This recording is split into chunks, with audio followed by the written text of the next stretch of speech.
نحمده ونصلي على رسوله الكريم اما بعد فاعوذ بالله من الشیطان الرجیم بسم اللہ الرحمن الرحیم۔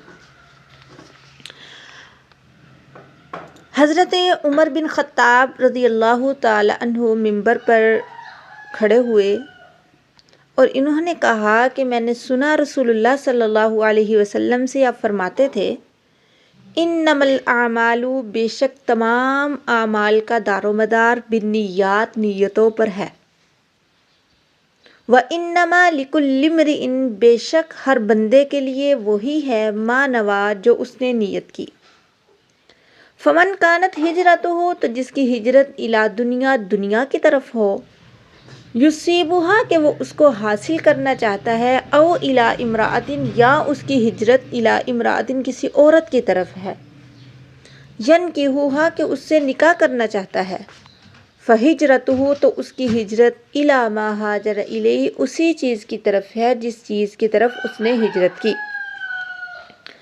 نبی صلی اللہ علیہ وسلم نے فرمایا، تمام اعمال کا دار و مدار نیت پر ہے، اور ہر عمل کا نتیجہ ہر انسان کو اس کی نیت کے مطابق ملے گا۔ بس جس کی ہجرت دنیا حاصل کرنے کے لیے ہو یا کسی عورت سے شادی کرنے کے لیے ہو تو اس کو وہی ملے گا۔ بس اس کی ہجرت انہی چیزوں کے لیے ہوگی جن چیزوں کے لیے اس نے ہجرت کی۔ دیکھیں، لوگ ہمارے اعمال دیکھتے ہیں لیکن اللہ ہماری نیت کو دیکھتا ہے۔ لوگ ظاہر سے متاثر ہوتے ہیں مگر رب باطن کو جانتا ہے۔ بعض اوقات ایسے ہوتا ہے، ایک عمل دو طرح کے لوگ کر رہے ہیں، ایک کی نماز اسے اللہ کے قریب کر دیتی ہے اور دوسرے کی نماز صرف ایک عادت رہ جاتی ہے۔ ایک کا علم نور بن جاتا ہے اور دوسرے کا علم غرور بن جاتا ہے۔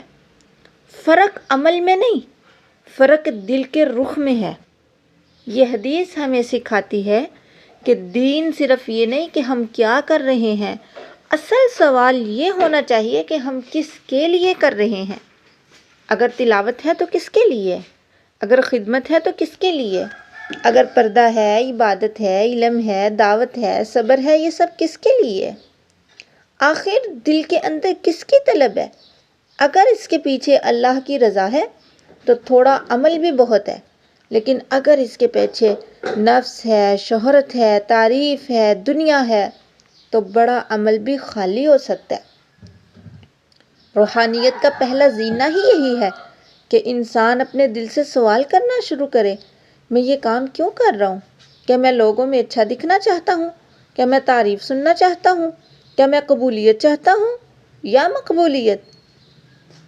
آج کی ہماری صحیح بخاری کی پہلی حدیث ہمیں اپنے باطن کی صفائی کی دعوت دیتی ہے، کیونکہ اللہ کے ہاں صرف وہ عمل نہیں پہنچتا جو ہاتھوں سے کیا گیا ہو، بلکہ وہ عمل پہنچتا ہے جس میں دل بھی چمکا ہوا ہو، دل بھی جھکا ہوا ہو۔ اور نبی صلی اللہ علیہ وسلم نے ہجرت کی مثال دے کر سمجھا دیا کہ ایک ہی سفر ہے، دو آدمی کر رہے ہیں، مگر ایک کا سفر عبادت ہے اور دوسرے کا جو سفر ہے وہ صرف دنیا کا سودا ہے۔ اسی طرح آج بھی ایک ہی کام ہوتا ہے، پڑھانا، پڑھنا، سیکھنا، سکھانا، کورس کرنا، تقریر کرنا، خدمت کرنا۔ یہ سب کام کسی کے لیے قرب الہی بن جاتے ہیں اور کسی کے لیے صرف اور صرف ایک مصروفیت۔ اصل قیمت اس کام کی نہیں بلکہ اس کام کے پیچھے موجود اخلاص کی ہے۔ اللہ عمل کی چمک سے پہلے دل کی سچائی کو دیکھتا ہے۔ بعض اوقات ایک چھوٹا سا عمل، ایک آنسو، ایک سچی دعا، ایک چھپی ہوئی نیکی اللہ کے ہاں پہاڑ بن جاتی ہے، کیونکہ وہ خالص ہوتا ہے۔ اور بعض اوقات بڑے بڑے کارنامے بے وزن رہ جاتے ہیں کیونکہ ان میں اللہ کم اور نفس زیادہ ہوتا ہے۔ آج کا اصلاحی پیغام یہی ہے کہ اپنے ہر کام سے پہلے ایک لمحے کے لیے رکیں اور دل سے کہیں، یا اللہ یہ کام تیرے لیے ہے، تیری رضا کے لیے ہو، میرے نفس کے لیے نہ ہو۔ اگر یہ جملہ سچائی سے نکل جائے تو عام زندگی بھی عبادت بن جائے گی۔ اللہ تعالیٰ سے دعا ہے وہ ہمیں سمجھنے کی توفیق عطا فرمائے۔ السلام علیکم نحمدہ ونصلی علی رسولہ الکریم اما بعد فاعوذ باللہ من الشیطان الرجیم بسم اللہ الرحمن الرحیم۔ آج ہم بفضل اللہ تعالی صحیح بخاری کی دوسری حدیث پڑھنے والے ہیں۔ اس حدیث میں یہ بتایا گیا ہے کہ ایک صحابی رسول صلی اللہ علیہ وسلم نے نبی صلی اللہ علیہ وسلم سے پوچھا، اے اللہ کے نبی صلی اللہ علیہ وسلم، آپ پر وحی کیسے نازل ہوتی ہے؟ آپ صلی اللہ علیہ وسلم نے فرمایا کہ وحی نازل ہوتے وقت کبھی مجھ کو گھنٹی کسی آواز محسوس ہوتی ہے، اور وحی کی یہ کیفیت مجھ پر بہت گراں گزرتی ہے، سخت گزرتی ہے۔ جب یہ کیفیت ختم ہوتی ہے تو میرے دل و دماغ پر اس فرشتے کے ذریعے نازل شدہ وحی محفوظ ہو جاتی ہے، اور کسی وقت ایسا ہوتا ہے کہ فرشتہ انسانی شکل میں میرے پاس آتا ہے اور مجھ سے کلام کرتا ہے، پس میں اس کا کہا ہوا یاد کر لیتا ہوں۔ حضرت عائشہ رضی اللہ تعالیٰ عنہ کا بیان ہے کہ میں نے سخت سردی میں بھی نبی صلی اللہ علیہ وسلم کو دیکھا تو آپ صلی اللہ علیہ وسلم پر وحی نازل ہوئی، اور جب اس کا سلسلہ موقوف ہوا تو آپ صلی اللہ علیہ وسلم کی پیشانی پسینے سے شرابور تھی۔ یہ حدیث ہمیں وحی کی عظمت کا احساس دلاتی ہے۔ ہم قرآن کو پڑھتے ہیں، سنتے ہیں، کبھی کبھی آسانی سے دہرا بھی لیتے ہیں، مگر یہ حدیث بتاتی ہے کہ یہ نور وحی آسانی سے نہیں آیا۔ اس کے پیچھے رسول اللہ صلی اللہ علیہ وسلم کی وہ کیفیتیں ہیں جنہیں برداشت کرنا ہر ایک کے بس کی بات نہیں تھی۔ یعنی امت تک ہدایت کا یہ خزانہ راحت کے بستر پر نہیں، بلکہ مشقت، تحمل اور ربانی امانت کے بوجھ کے ساتھ پہنچا ہے۔ رسول اللہ صلی اللہ علیہ وسلم نے فرمایا، کبھی وہی گھنٹی کسی آواز کی مانند آتی ہے، اور یہ صورت آپ پر سب سے زیادہ سخت ہوتی ہے۔ اس سے ہمیں یہ سمجھنا چاہیے کہ اللہ کا کلام بہت عظیم ہے۔ جس دل پر یہ اترتا ہے اس دل کو عام دل نہ سمجھو۔ جس سینے نے اسے اٹھایا وہ نبی صلی اللہ علیہ وسلم کا سینہ ہے، اور جس زبان نے اسے امت تک پہنچایا وہ رحمت عالم نبی صلی اللہ علیہ وسلم کی زبان ہے۔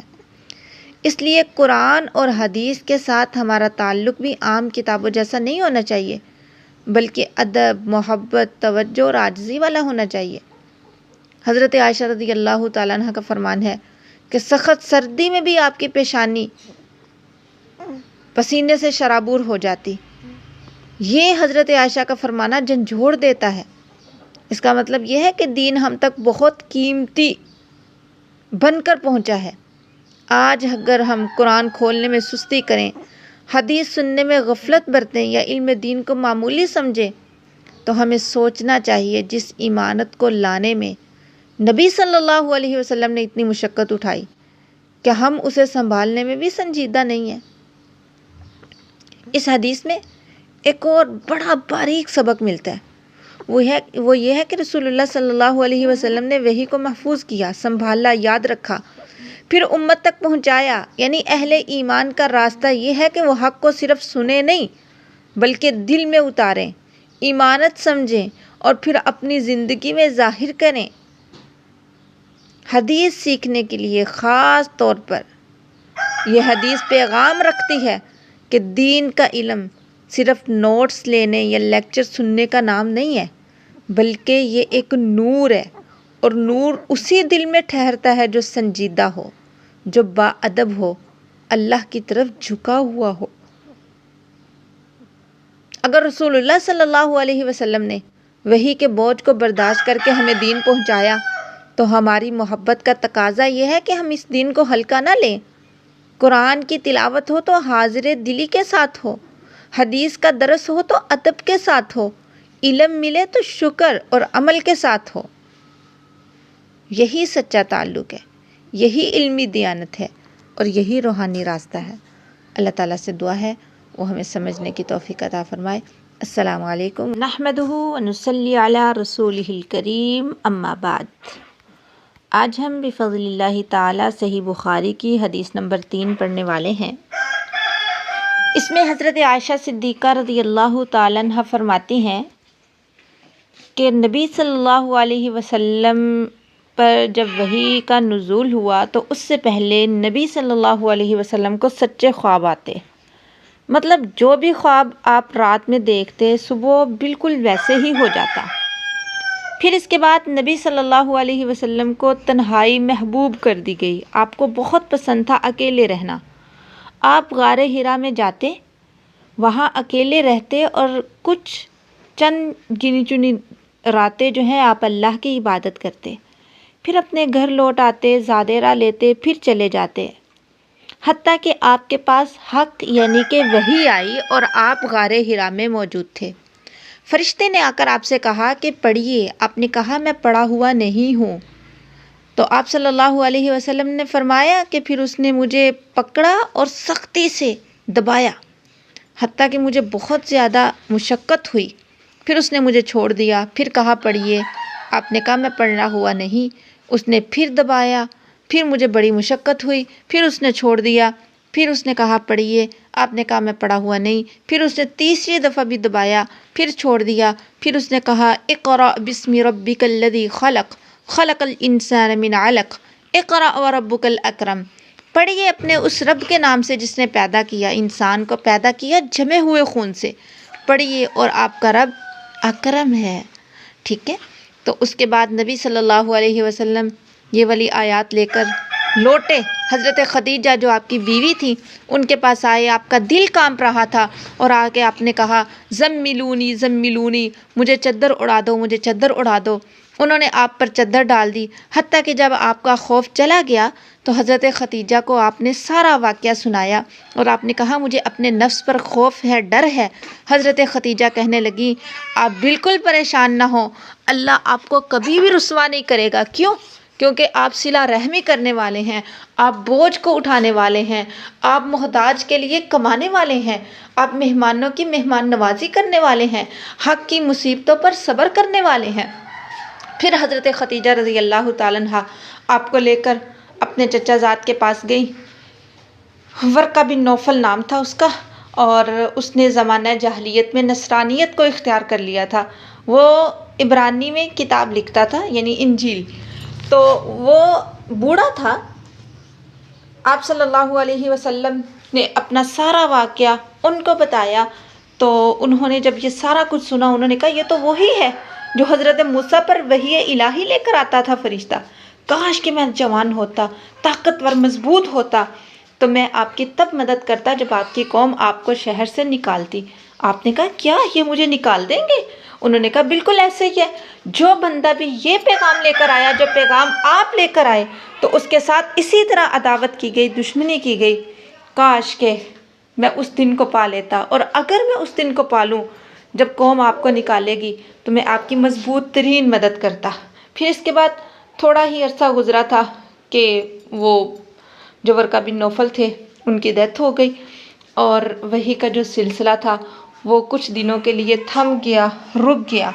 تو یہ جو حدیث ہے، یہ حدیث صرف وحی کا واقعہ نہیں بتاتی بلکہ پوری انسانیت کے لیے ہدایت کے دروازے کے کھلنے کا منظر ہے۔ غور کیجئے، وحی کا آغاز شور سے نہیں ہوا، تنہائی سے ہوا، دنیا کی ہنگامہ خیزی سے دور، غار حرا کی خاموشی میں ایک ایسا دل تیار کیا جا رہا تھا جو پوری امت کا بوجھ اٹھانے والا تھا۔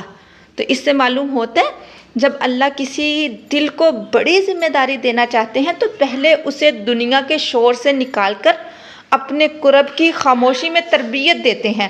اس حدیث میں ہمیں رسول اللہ صلی اللہ علیہ وسلم کی روحانی تیاری بھی نظر آتی ہے کہ سچے خواب، خلوت کی محبت، عبادت میں انہماک، یہ سب جو ہے یہ نشانیاں تھیں کہ آسمان سے آنے والی ایمانت کے لیے زمین پر ایک پاکیزہ دل تیار ہو رہا ہے۔ تو اس سے حدیث کے طالب علموں کو یہ سبق ملتا ہے کہ بڑے فیض، بڑی سمجھ اور بڑی ہدایت جو ہوتی ہے وہ اچانک نہیں ملتی، اس کے لیے دل کو صاف کرنا پڑتا ہے، تنہائی میں رب کو یاد کرنا پڑتا ہے اور اپنے باطن کو سنوارنا پڑتا ہے۔ پھر جب جبرائیل علیہ السلام نے کہا اقرا، پڑھیے، تو گویا انسانیت کی نئی صبح طلوع ہوئی۔ دین کی پہلی صدا تلوار کی نہیں، علم کی تھی۔ پہلی دعوت دنیا جیتنے کی نہیں، رب کو پہچاننے کی تھی، اور سب سے خوبصورت بات یہ ہے کہ آغاز بھی اپنے رب کے نام سے ہوا۔ یعنی علم وہی نور ہے جو انسان کو اپنے رب سے جوڑ دے، ورنہ بہت سا علم بھی دل کو روشن نہیں کر پاتا۔ اور رسول اللہ صلی اللہ علیہ وسلم کا دل، جو آپ کا دل مبارک تھا، وہ ڈر رہا ہے۔ آپ گھر آئے اور فرمایا مجھے چادر اڑا دو۔ یہ منظر بتاتا ہے کہ نبوت کا بار کتنا عظیم تھا۔ ہم کبھی کبھی دین کو صرف الفاظ سمجھ لیتے ہیں، مگر یہ حدیث بتاتی ہے کہ وحی کا نزول ایک ایسی حقیقت تھی جس نے دل کو ہلا دیا، جسم کو متاثر کیا اور زندگی کا رخ بدل دیا۔ جو قرآن آج ہمارے ہاتھوں میں آسانی سے موجود ہے نا، وہ امت تک بے حد عظیم کیفیتوں اور مشقتوں کے ساتھ پہنچا ہے۔ پھر حضرت خدیجہ کا کردار دل میں آتا ہے۔ نبی صلی اللہ علیہ وسلم گھبراہٹ کے ساتھ گھر تشریف لائے، مگر گھر نے آپ کو سکون دیا، ٹھیک ہے؟ تو انہوں نے آپ کی گھبراہٹ کو بڑھایا نہیں، بلکہ آپ کو سنبھالا، آپ کے خوف کو کم کیا، آپ کے یہ اوصاف یاد دلائے، آپ کو بتایا کہ آپ اللہ پر حسن ظن رکھیے، کیونکہ آپ میں عظیم صفات موجود ہیں۔ یہ ایک عظیم سبق ہے کہ اللہ والے گھروں میں حوصلہ ٹوٹتا نہیں، جوڑا جاتا ہے۔ اور ایک سچا رفیق وہ ہوتا ہے جو کمزوری کے لمحے میں آپ کو آپ کے رب سے جوڑ دے۔ حضرت خدیجہ رضی اللہ تعالیٰ عنہ نے فرمایا کہ اللہ آپ کو کبھی رسوا نہیں کریں گے۔ آپ صلہ رحمی کرتے ہیں، کمزوروں کا بوجھ اٹھاتے ہیں، محتاجوں کی مدد کرتے ہیں، مہمان نوازی کرتے ہیں، حق کے کاموں میں ساتھ دیتے ہیں۔ گویا کہ یہ حدیث ہمیں یہ بھی سکھاتی ہے کہ اچھا انسان ہونا، بندوں کے کام آنا، رشتے نبھانا اور دکھی دلوں کا سہارا بننا، یہ سب اللہ کی رحمت کو اپنی طرف کھینچنے والے اعمال ہیں۔ اس حدیث کا ایک اور گہرا پیغام یہ بھی ہے کہ حق کا راستہ آسان نہیں ہوتا۔ ورقہ بن نوفل نے صاف لفظوں میں کہہ دیا کہ جو بھی ایسی دعوت لے کر آیا اس سے دشمنی کی گئی۔ یعنی اگر انسان حق کے ساتھ کھڑا ہو تو آزمائشیں آئیں گی، مخالفت بھی ہوگی، غلط فہمیاں بھی پیدا ہوں گی، مگر اس کے باوجود حق کو چھوڑا نہیں جا سکتا، بلکہ اور زیادہ یقین کے ساتھ تھاما جاتا ہے۔ اللہ تعالیٰ سے دعا ہے وہ ہمیں صحیح معنوں میں سمجھنے کی اور عمل کرنے کی توفیق عطا فرمائے، ہمیں صحیح معنوں میں حق سننے والا، حق سنانے والا، حق پہنچانے والا بنائے۔ السلام علیکم ورحمۃ اللہ وبرکاتہ۔ السلام علیکم ورحمۃ اللہ وبرکاتہ۔ آج ہم بفضل اللہ تعالی حدیث نمبر 4 شروع کرنے والے ہیں۔ اس میں حضرت جابر بن عبداللہ رضی اللہ تعالی عنہ سے روایت ہے کہ رسول اللہ صلی اللہ علیہ وسلم نے وحی کے رکے ہوئے زمانے کا ذکر کرتے ہوئے فرمایا، ایک مرتبہ میں چل رہا تھا کہ اچانک مجھے آسمان سے ایک آواز سنائی دی۔ میں نے سر اٹھا کر دیکھا تو وہی فرشتہ جو غار حرا میں میرے پاس آیا تھا، آسمان اور زمین کے درمیان ایک کرسی پر بیٹھا ہوا ہے۔ میں اسے دیکھ کر گھبرا گیا اور واپس گھر آیا اور کہا مجھے چادر اڑا دو۔ پھر اللہ تعالیٰ نے یہ والی آیات نازل کی، یا ایھا المدثر قم فانذر وربک فکبر وثیابک فطہر والرجز فہجر۔ یعنی اے چادر اوڑھنے والے، اٹھو اور خبردار کرو اور اپنے رب کی بڑائی بیان کرو اور اپنے کپڑے پاک رکھو اور ناپاکی کو چھوڑ دو۔ پھر اس کے بعد وہی تیزی اور تسلسل کے ساتھ نازل ہونے لگی۔ یہ حدیث ایک گہرا منظر ہمارے سامنے لاتی ہے کہ ایک طرف چادر اوڑھنے کی کیفیت ہے، دوسری طرف اٹھ کھڑے ہونے کا حکم۔ گویا رب اپنے محبوب صلی اللہ علیہ وسلم کو یہ بتا رہے ہیں کہ اب خلوت کی گھڑیاں ایک نئی ذمہ داری میں بدلنے والی ہیں۔ اب صرف اپنے دل کو ہی نہیں سنوارنا، بلکہ امت کے دلوں کو بھی جگانا ہے۔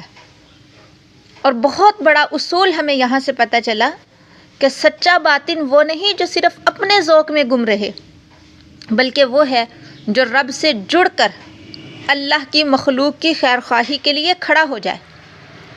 جب نبی صلی اللہ علیہ وسلم نے فرشتے کو دیکھا تو آپ پر ایک رعب سا طاری ہوا۔ آپ گھر آئے، آپ نے کہا مجھے چادر اڑا دو۔ اس کیفیت میں ہمیں انسانی فطرت بھی نظر آتی ہے کہ قرب الہی کے راستے میں بعض اوقات دل پر ایسی کیفیتیں آتی ہیں جو انسان کو ہلا کے رکھ دیتی ہیں، مگر اللہ اپنے بندے کو اسی ہلتی ہوئی کیفیت میں لرزتے ہوئے دل سے مضبوطی کی طرف لے جاتا ہے۔ چنانچہ فوراً حکم دیا قم فانذر، اٹھو اور خبردار کرو، یعنی خوف میں رکے ہوئے نہ رہو، رب کے حکم سے عمل کی طرف آگے بڑھو۔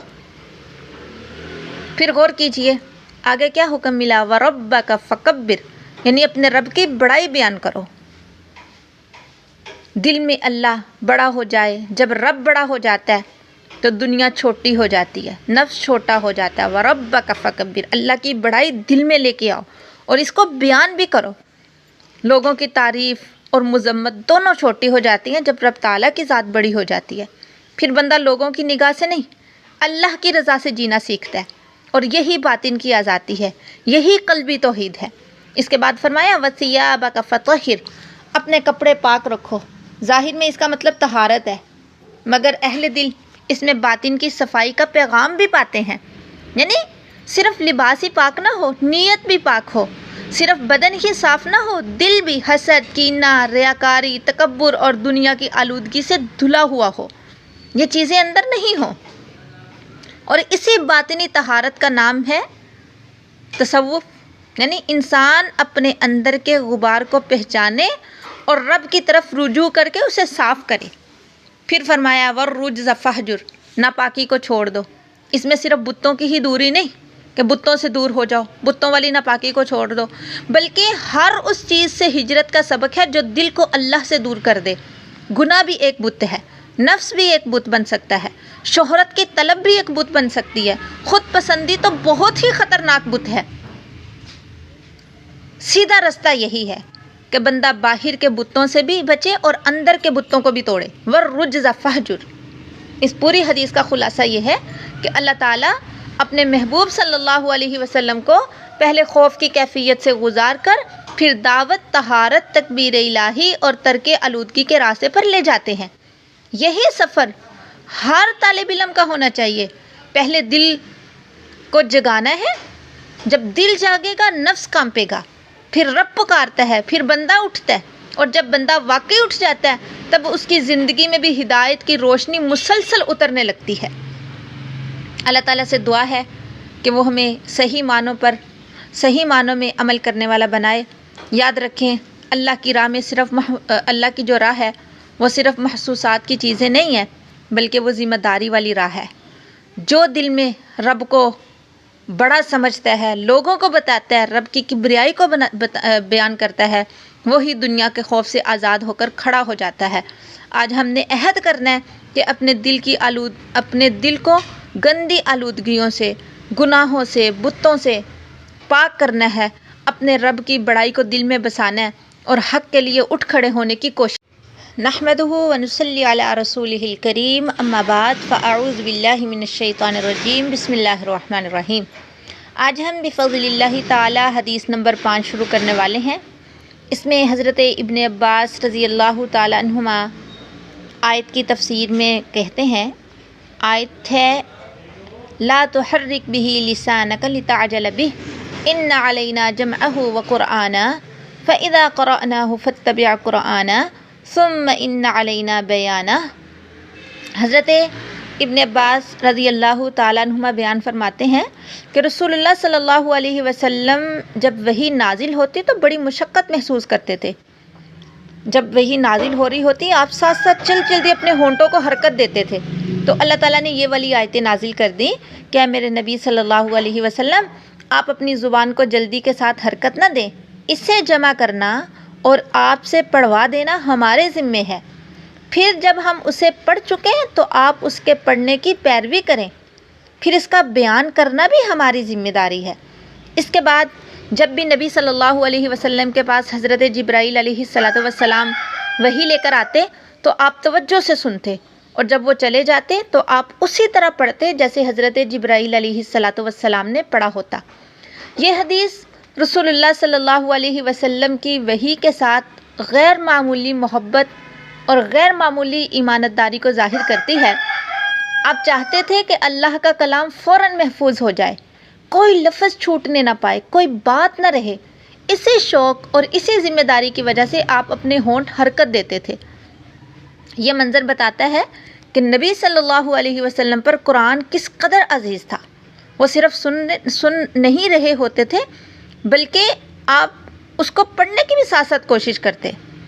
مگر یہاں پر ایک ربانی تربیت آپ کی گئی کہ جلدی نہیں کرو۔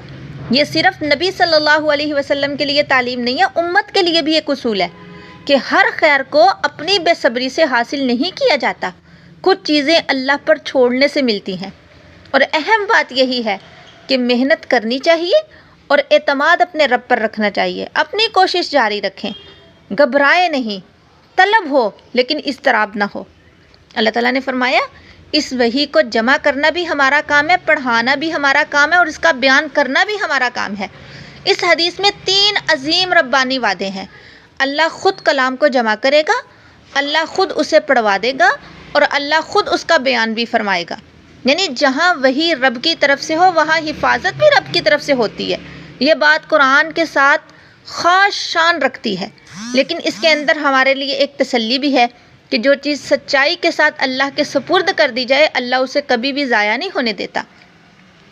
دیکھیں یہ حدیث جو ہے یہ توکل، سکون قلب اور ادب سماع سکھاتی ہے۔ یعنی فرمایا جب پڑھا جائے تو سنیے اور خاموش رہیے۔ یہ صرف ظاہری خاموشی نہیں، باطنی خاموشی بھی اس میں شامل ہے۔